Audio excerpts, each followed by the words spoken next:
আজ এমন একটা রেসিপি আপনাদের সাথে শেয়ার করব, আমি শিওর এর আগে কেউ কখনো না খেয়েছেন, না দেখেছেন, না শুনেছেন।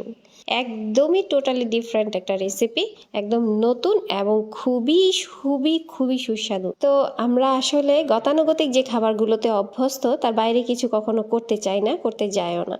কিন্তু আসলে আমাদের হাতের কাছে যে ধরনের উপাদান আছে তা দিয়ে আমরা অনেক অনেক মজার একটু ব্যতিক্রম কিছু রেসিপি তৈরি করতেই পারি অনায়াসে। তো আজ আপনাদেরকে আমি এই তরমুজ, হ্যাঁ, এই তরমুজ দিয়েই একটা রেসিপি তৈরি করে দেখাবো। এটা এতটাই সুস্বাদু, এতটাই মজার, এই তরমুজের এই রেসিপি খাওয়ার পর পরিবারের সবাই একদম আপনার ভক্ত হয়ে যাবে। এখন পর্যন্ত আমরা শুধু শুনেছি তরমুজের খোসা দিয়ে রেসিপি তৈরি করা যায়, মানে তরমুজের যে সাদা অংশটা যেটা ফেলে দেওয়া হয় সেটা দিয়ে। কিন্তু আজ আমি যে রেসিপিটা তৈরি করছি সেটা তরমুজের ভিতরের যে লাল অংশ, সেই অংশটা দিয়ে এই রেসিপিটা তৈরি করব। রান্নাটা শুরু করার আগে আমার মূল যে উপাদানগুলো আপনাদেরকে এক ঝলক দেখিয়ে দিলাম। এখানে আমি ব্যবহার করছি তরমুজ, সেই সাথে মূল উপাদান বলতে এখানে ব্রয়লার মুরগি। তো মুরগির মাংসটাকে আমি ছোট পিস করে কেটে নিয়েছি। সেখানে 1 চামচ আদা বাটা, 1 চামচ রসুন বাটা আর লবণ 1/2 চামচ পরিমাণ দিয়ে মেখে এরপর তেলে ভেজে নিচ্ছি। তো আমি এক পিস করে মাংস দিচ্ছি, যেন তেল পুরোটা ঢেলে দেবার কারণে ছিটে না ওঠে। আর আদা বাটা রসুন বাটা দিয়ে মাখলে যেটা হবে, তেল ছিটবে না। এটা একটা টিপস বলতে পারি। এরপর আমি মাংসটাকে 5 মিনিট মতন ভেজে নেব।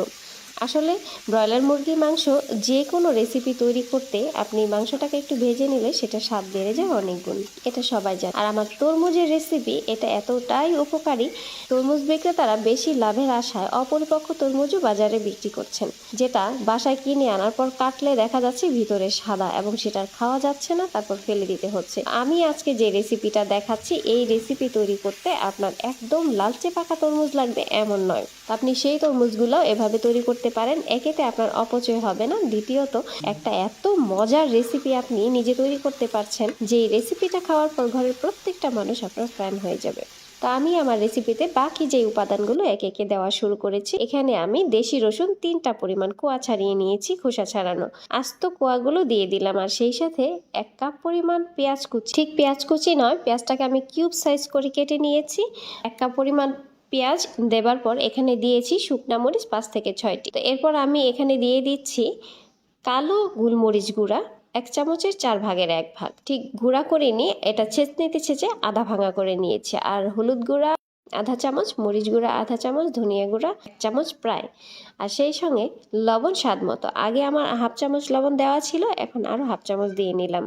এরপর আমি অল্প একটু পানিতে একটু আদা বাটা, রসুন বাটা আর সঙ্গে একটু পেঁয়াজ বাটা গুলে নিয়েছি, আর সেটাও ঢেলে দিলাম। এরপর আমি সুন্দর করে এটাকে মিক্স করে কষিয়ে নেব।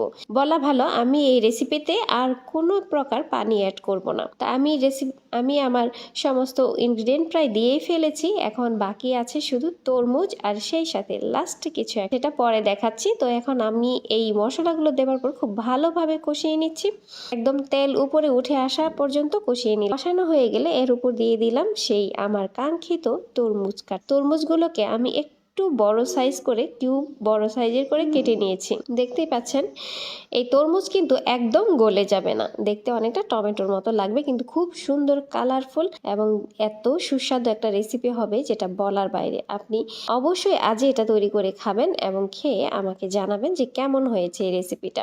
আমি শিওর প্রত্যেকেই খুবই পছন্দ করবে। আমি তরমুজ দেওয়ার পর আবার সুন্দর করে নেড়ে চেড়ে ঢাকনা দিয়ে ঢেকে মিনিট খানেক পর ঢাকনা খুলে নিলাম।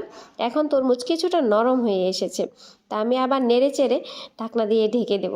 তো আমার এই রেসিপিটা একদম ঝোল হবে না, একটু মাখো মাখো টাইপের থাকবে এবং খুব সুন্দর দেখতে, কালারফুল হবে। এখানে আমি অতিরিক্ত মশলা কিন্তু অ্যাড করিনি, খুবই কম পরিমাণে মশলা দিয়ে এই রেসিপিটা তৈরি করা হয়েছে। খুবই কম মশলা, তবু স্বাদ আকাশ ছোঁয়া। কম মশলা হওয়ার দরুন এটা স্বাস্থ্যকর এবং উপাদেয়। যাদের স্পাইসি খাবারের প্রবলেম আছে তাদের জন্য এটা খুবই উপাদেয়, উপকারী। আর বাচ্চা বড় সকলেরই তো খুবই ফেভারিট এবং মজার একটা খাবার। বাচ্চাদের কাছে হবে খুবই লোভনীয় এবং আকর্ষণীয় একটা খাবার, নির্দ্বিধায় এটা পছন্দ। আর এখন আমি এখানে দিয়ে দিচ্ছি টমেটো সস 2 টেবিল চামচ পরিমাণ।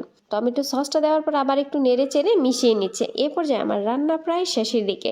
এখন আমি হাফ মিনিট পর্যন্ত ঢাকনা দিয়ে ঢেকে দিলাম। তারপর ঢাকনাটা খুলে আবার 4টে কাঁচামরিচ, আস্ত কাঁচামরিচ দিয়েছি শুধুমাত্র একটা স্মেল আসার জন্য।